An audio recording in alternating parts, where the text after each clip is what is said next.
ठाकुर जी सवेरे उठे और देखने लगे यशोदा मैया देख तो नहीं रही। और ठाकुर जी चुपचाप गए महाराज जहां पर सारे मक्खन दूध दही रखे, वहां पहुंच गए गौरस भंडार में। और गौरस भंडार में एक मटकी के ऊपर से ढक्कन हटाए करके जैसे ही ठाकुर जी ने हाथ बोर के पानो प्रारंभ किया, सामने एक खंबा था, उसमें मणि लग रही थी। आज पहली बार 3.5 वर्ष की आयु में ठाकुर जी ने अपना प्रतिबिंब देखा। ठाकुर जी ने जैसे ही प्रतिबिंब में अपने रूप को देखा, अपने रूप को देख करके ठाकुर जी बोले, हो तू भी आयो यहां चोरी करवे? अपने आप से ही बात कर रहे हैं ठाकुर जी।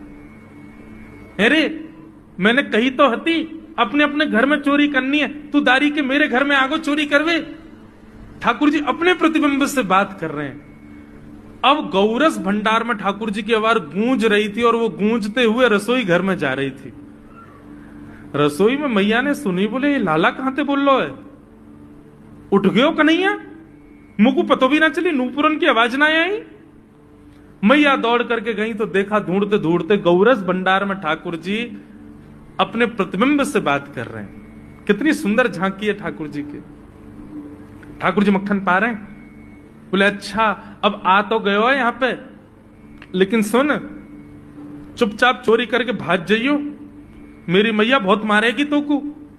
बाकू यदि पतो चल गई तू चोरी कर रहा है तो को उखलते बांध देगी, मेरी मैया बहुत मारेगी। चुपचाप चोरी कर और निकल ले यहां से।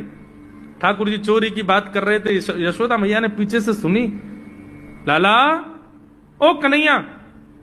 ठाकुर जी घबरा गए, मैया कैसे आ गई? हाँ मैया, कौन से बात कर रहे हो तू? अरे मैया देख हमारे घर में चोर घुसायो है। अपने प्रतिबिंब को दिखा करके ठाकुर जी कह रहे हैं, देख मैया हमारे घर में चोर घुसायो, जे चोरी कर रहे हो हमारे यहाँ के मक्खन की, तुम्हें यहाँ को पकड़वे आयो हूं। नन्हे से गोपाल जी, बहुत मधुर लीला। मैया हंस भी रही है और क्रोध भी कर रही। बोले अच्छा जो चोरी कर रहे हो? बोले हाँ। चल याकू तो मैं पकड़ लूंगी, लेकिन जे बता तेरे हाथ में मक्खन कैसे लगो? तू तो याकू पकड़वे आयो ना।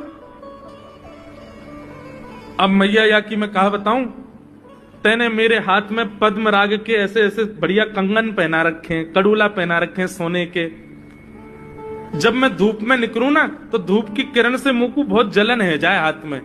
तो कल मेरे सखा मधुमंगल ने मुझसे कही, बोले लाला जे जलन तेरी दूर रह जाएगी, तू मक्खन में हाथ बोर लियो अपनो, सो तेरी जलन दूर रह जाएगी। क्या हमारे भैया जलन हटावे के काजे मैंने हाथ बोरो है।